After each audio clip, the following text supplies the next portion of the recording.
Chaque matin, le docteur Reda Swilamas se rend à l'hôpital Georges Pompidou. Mais ce spécialiste de la greffe pulmonaire, reconnu internationalement, a décidé de jeter l'éponge. Après plus de 20 ans au service des malades, sa carrière en France est bloquée. J'ai cherché, j'ai questionné, j'ai regardé, je n'ai commis aucune faute. Ce qu'on peut me reprocher aujourd'hui, de dire « Ah mais il ne travaille pas assez », c'est parce qu'on m'empêche de travailler et qu'on m'a placardisé. Arrivé d'Algérie en 1989, muni d'un doctorat de médecine, Reda Swilamas mène un parcours exemplaire. Il se forme en chirurgie thoracique, gravit les échelons. Un hôpital privé le sollicite, mais il choisit l'hôpital public. Son équipe de greffe du poumon devient l'une des plus performantes de France. Auteur d'une thèse et de multiples publications scientifiques, il réalise en 2010 une première mondiale en testant cette couveuse à organes. Mais l'ascension s'interrompt curieusement.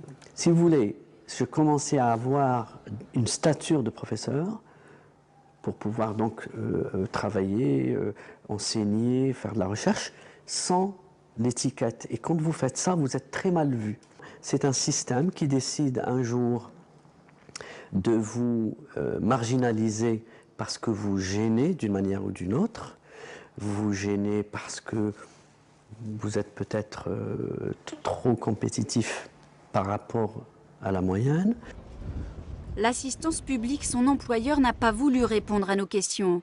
Aujourd'hui, à la veille de partir aux États-Unis, où il a signé un contrat avec une fondation de santé renommée, il publie son histoire.